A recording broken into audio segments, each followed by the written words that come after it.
Annie Schlesinger, and welcome again to the next chapter. Today I've traveled to Williamstown, Massachusetts to interview two residents who have set an unusual standard for elder travel. Let me introduce Kurt Talbot, longtime Williams faculty member, and Nada Samuels, Williamstown resident, and I might add also a well-seasoned traveler. I came to this country from Austria in 1939.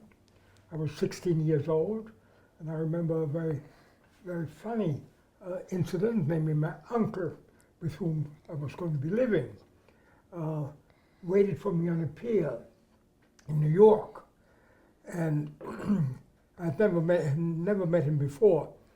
And on the way to Boston, where he lived, he allowed us how next week, the following week, he was going to take me over to Cambridge to enter me into Harvard. Of course, I had no idea what Harvard was, but he was in charge, and so I figured, well, he knows what he's doing. And sure enough, the next week we went to Harvard, and we met the admissions officer, and my uncle introduced me to the admissions officer, and presumably talked to him about me. The admissions officer nodded his head wisely for about 2 or 3 minutes. Then he said, "Mr. Talbot, may I make a suggestion?" I said, "What? Yes, of course. What is it?" "I would suggest that before your nephew enter Harvard, he learn English." And which meant, of course, that I had to go back to high school to learn English, and I took a senior year in Melrose High. Took English 1, 2, 3, and 4, and met my future wife there. And during the war, of course, I didn't travel at all. I didn't see my family for 12 years. I saw them, we went back for the first time, my wife, my then wife, and I, in '51, introduced her to my family in Salzburg, and we stayed with them for, I guess, almost 3 months. And yeah, I remember my mother traveling to Zurich to meet us early. So she got into our compartment in Zurich. So we traveled with her from Zurich to Vienna. In the post-war period, we went to Europe every year. Nada, please continue. I came to the United States in 1950. We arrived at the port of New York with my mother and father, and came off the ship. And I still remember coming off the ship and touching the United States with my feet, where the photographers crowded around us. They were from the Daily News, and at that time, the Daily News had a photograph centerfold, and they put me, I was this very skinny 13-year-old, roughly, with the long, fuzzy hair and my ribs showing because I was so thin, not malnourished, but somewhat. And they wanted a cheesecake photo of me and put me on top of a bunch of luggage, had me cross my legs as if I was a movie star, and took a picture. And it was both very embarrassing for me and strange. It was my introduction to the new country. And I lived in New York for many years. I went to Manual Training High School, which was a high school my mother, near where we had an apartment, and my mother was looking for a place to enroll me. And with luggage in hand, she passed by a bunch of kids, roughly my age, that were congregating on the sidewalk, went in and enrolled me.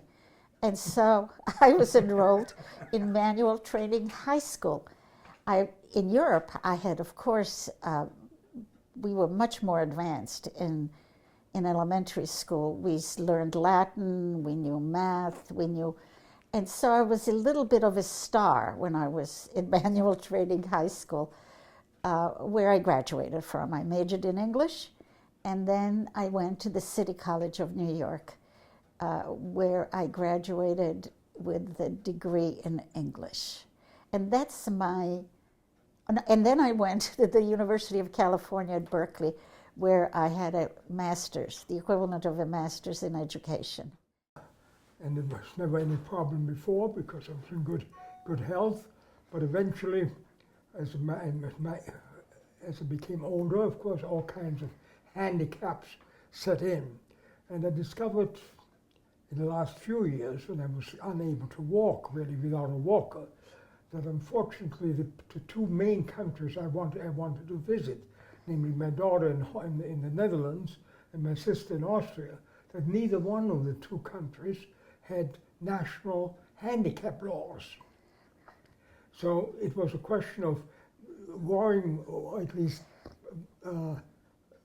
trying to predict problems both on the flight as well as in Europe.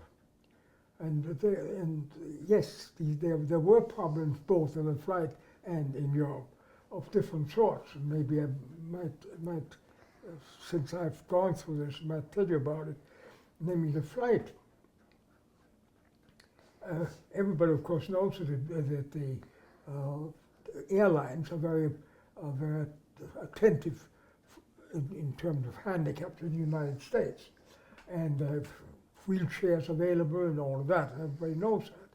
However, what people don't know, what I learned, is that the wheelchair gets you to the plane, but getting from the wheelchair to your seat is something else again. And for somebody who cannot walk like myself, well, my walker, and my walker was not allowed on the plane. My walker had to be checked in along with the rest of the luggage. So how do I get from the entrance into the airplane to my seat? Well, they called for an aisle chair. An aisle chair is a very narrow chair that fits into the central aisle of a plane, and you're being strapped in. However, the aisle chair is not produced from the airplane, it's produced from the airport. So you have to wait around for 20 minutes till somebody brings up an aisle chair. In my case, since I was traveling from Logan Airport in Boston, I waited in the wheelchair till the aisle chair came up. Then it took me to the aisle chair. About 4 or 5 hours later, I thought it would be nice if I could go to the bathroom.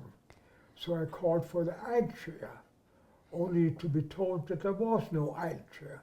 I said, how, an aisle chair brought me to my seat. Where is it? Ah, that was the aisle chair of the airport. So here it was, that was very uncomfortable. So that was lesson number one. For anybody who has difficulty walking or simply cannot walk like myself, it is absolutely essential when you book that you make certain that there's going to be an aisle chair on that plane. Absolutely. Without that, you're likely to be sitting in your chair wanting to go to the bathroom for hours, which is not pleasant. But once the same thing is repeated, the same procedure is repeated on the way out. So on my way back, having made certain that there was an aisle chair on the plane, I knew that I would be able to call for the aisle chair to take me out as soon as everybody else had left the cabin. So I watched people leaving the cabin.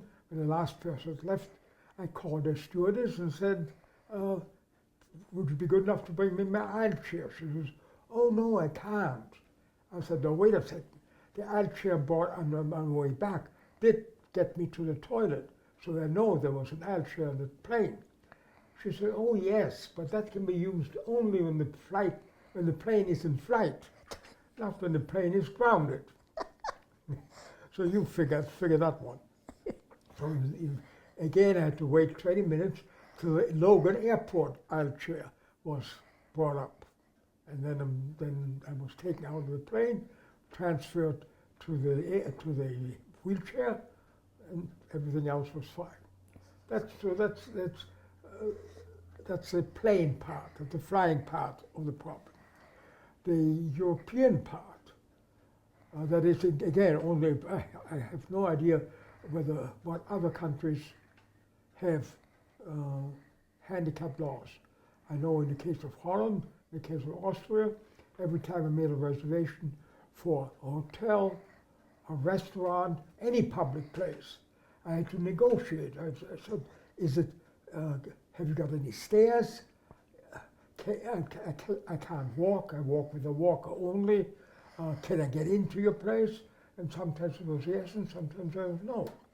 So every time you make a reservation to a hotel, to a motel, restaurant, a theater, any public place, you have to call ahead and tell them that you're handicapped. And they'll let you know whether you can get in or not. So those are, once I'd had these experiences, and the first time around they were uncomfortable because, for instance, I don't know whether I have enough time to tell you that, but I negotiated a hotel. They assured me that I had my room was specially fitted out for handicapped people, and everything seemed to be okay. However, they didn't tell me that their front portal, it was just a beautiful wrought iron door with wrought iron decorations and so on, about approximately the weight of a bank safe door,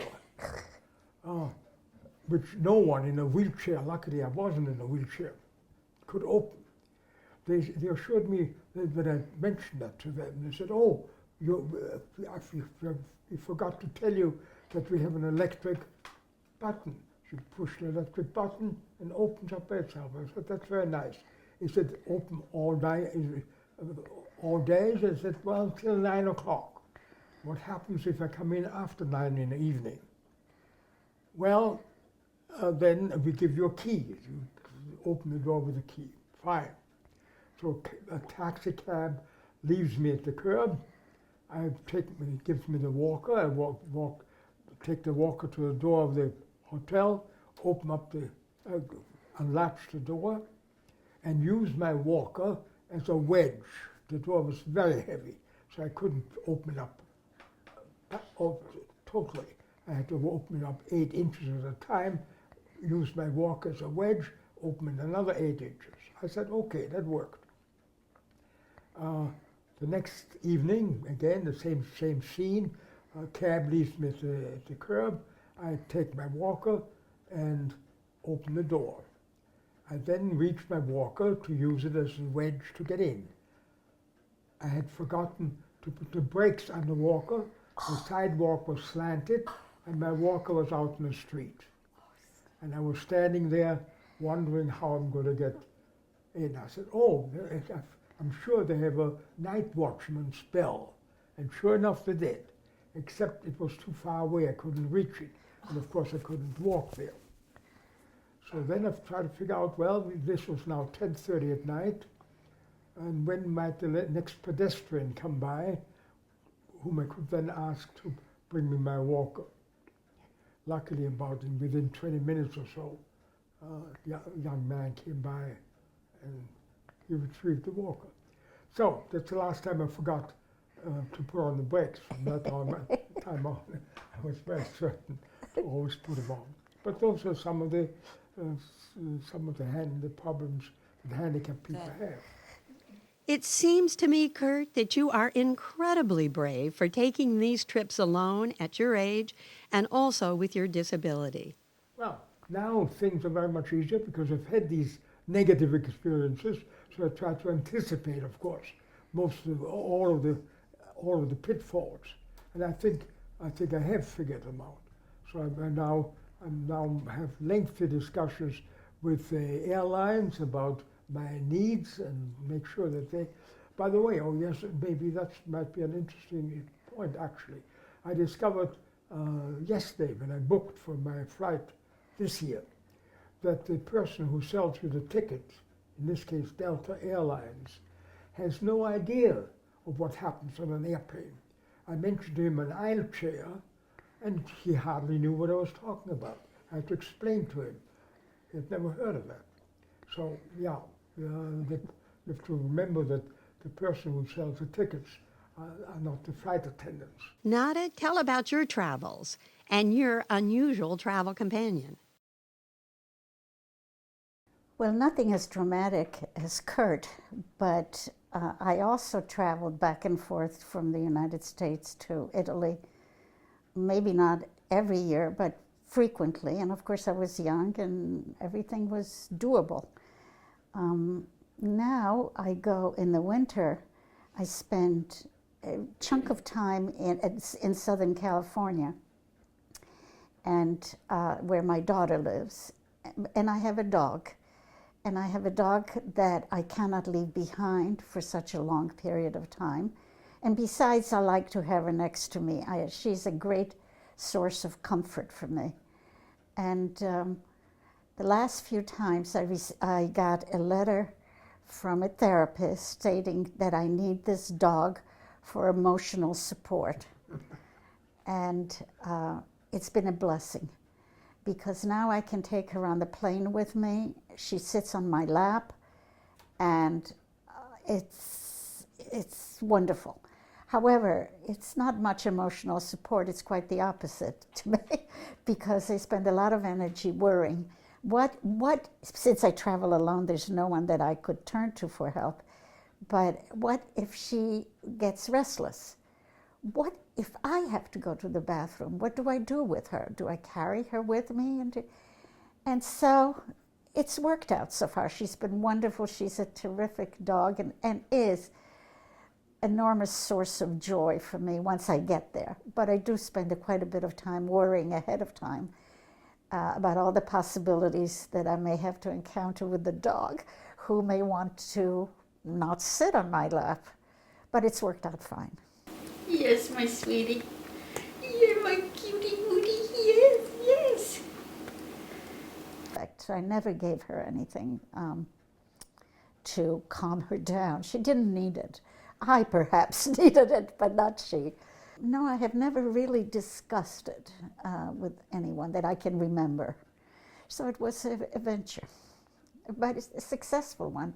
And since I go every year, I will be repeating this, and I know I will have the same anxiety this year, but it's worked out fine. Every choice has its good side and its downside. It's the good side I mentioned already. The downside is that it requires attention and requires a bit of work. Terrific. Amazing stories. And I want to thank you both for taking the time to share your experiences and the phenomenal ways that you have both adapted to the difficulties of elder travel. Bravo! What great role models you are for us all.